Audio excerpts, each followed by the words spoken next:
Hello everyone, and welcome to a new video. Yes, that's right, it's a new video. I don't know why I made it sound so interesting.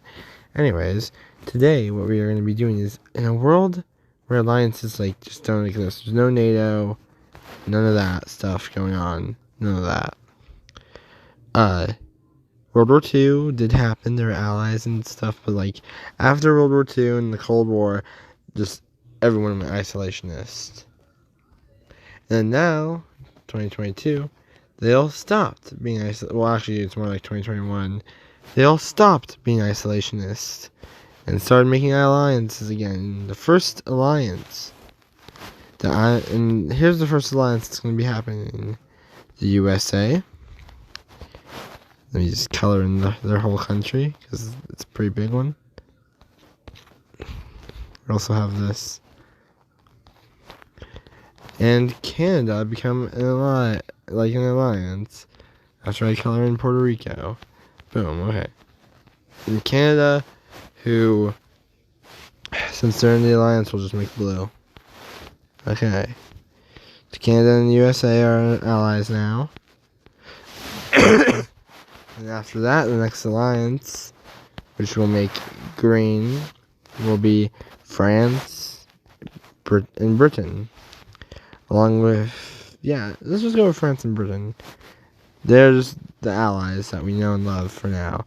Then, obviously, the next allies are Russia, Belarus, China, and North Korea. Now, these are our three alliances that instantly get created, because, that's the interesting part of this video. So, they all have their own goals, as you can probably guess, and since there's no defense alliance, Russia decides this would be the perfect time to grab up the Baltic states. So, they decided to try and do something, but because of Russia's poor tech, when they invaded Estonia, they only make it to, they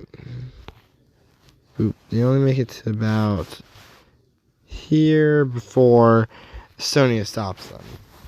And due to this, Estonia is able to stop them, as we know. And Estonia, wanting help from allies, applies to the Green Team. Now, the Green Team's standards for alliances is not really high.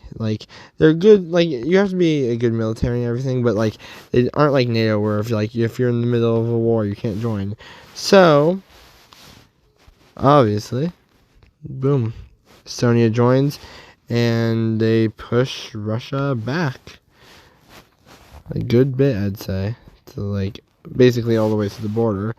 And since they're in the alliance now, guess who declares war on Russia? That's right, Britain and France. And Russia, not wanting to, lose this war, decides to sign a peace treaty because they don't want to lose the war. So they signed the peace treaty, and basically it's just, don't invade Estonia again, and pay some reparations. So Russia pays the reparations, they do their thing. And that's how it kind of stayed for a while. And then a new alliance emerged down here, and it's going to be yellow. This alliance, headed by Cuba, with the Dominican Republic and Haiti joining in. And it's basically just a Caribbean alliance with all these nations joining in. And the USA, because in this world, they don't really care anymore. They wanted to invade. And with this new alliance, they found it that maybe a little bit harder to do. But they do have Puerto Rico as a foothold, so they transport huge amounts of troops to Puerto Rico, which, if you didn't know, is a U.S. territory, and they begin preparing for war. It's been a couple hours, obviously, as you can tell.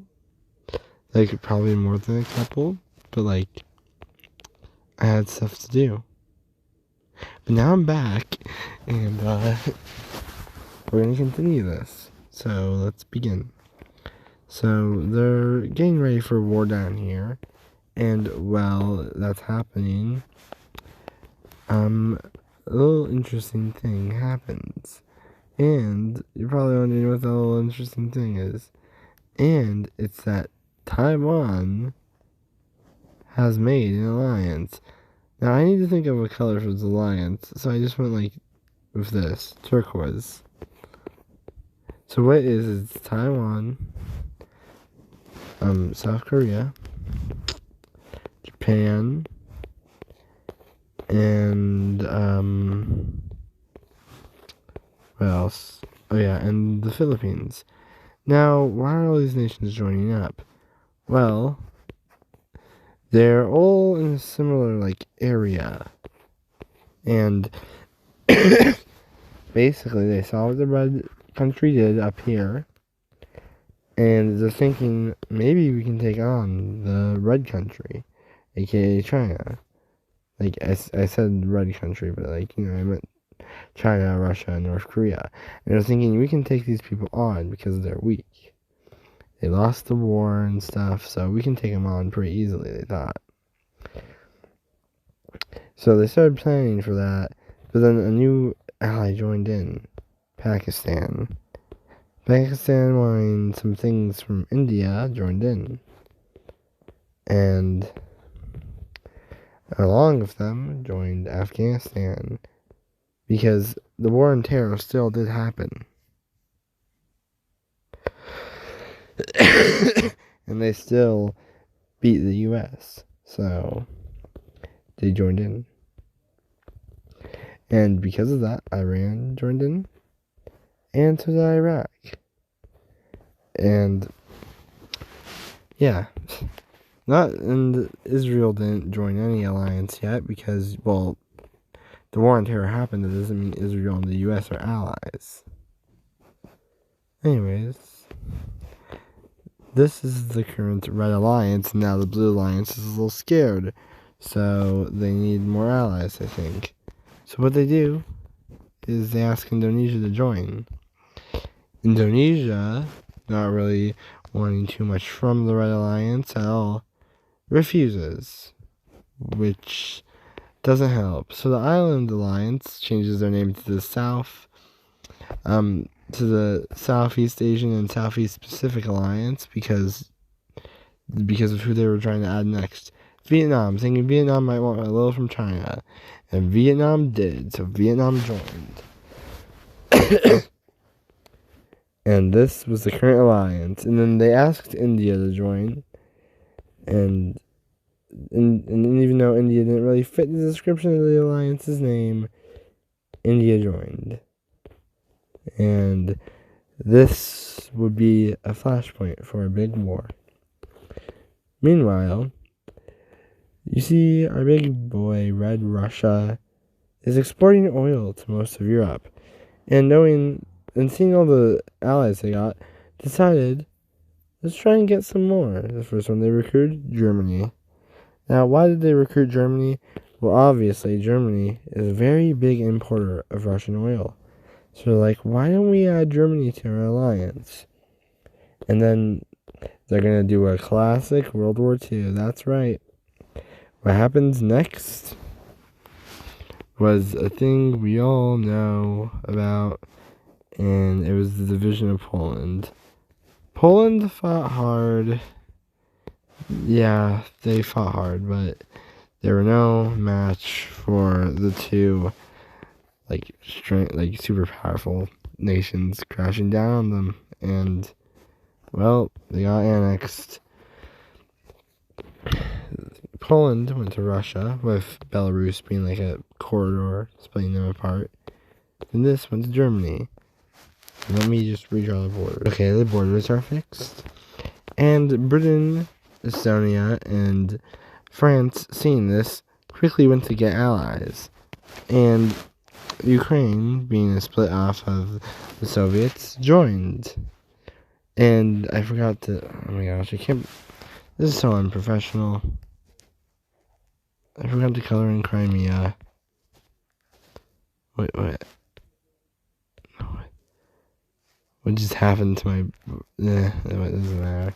Anyways, yeah. I forgot to draw in Crimea. That was very unprofessional of me. And I forgot to color in Kaliningrad, which was also very unprofessional. I need to redraw the borders again.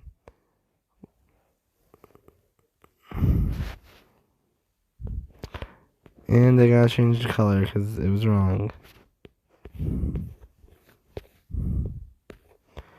Okay, now I can redraw the borders up here. I forgot to do that. Anyways, yeah, there we are. And now Britain and her allies decided to go and try and get more allies. Spain joined, Portugal joined, Ireland joined, and as well as Belgium, Netherlands, Luxembourg, and Italy joined. So the Mediterranean Sea did not join. They did not do that. It'd be very cool if you could get the Mediterranean Sea to join your alliance, but it did not do that. And this was the current Britain alliance and non-Britain alliance. Because, yeah.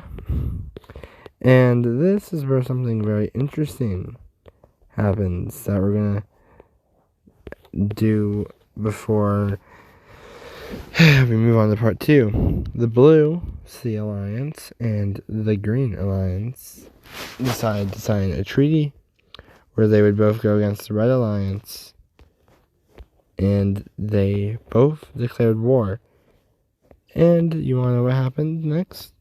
The U.S. troops in Florida and Puerto Rico. Yep, that's right. They declared war. And the first thing that happened was this. This place instantly, due to the U.S.'s superior navy, instantly take out here. They instantly take out the Dominican Republic, making them capitulate. And Haiti, with their poor economy, also collapses and capitulates. And Cuba holds on. Okay. Yeah, Cuba holds on. Even though the landings there kind of cut their country in half, literally and figuratively, they hold on. And yeah. That's where we will be leaving it for today. Part 2 will be out tomorrow.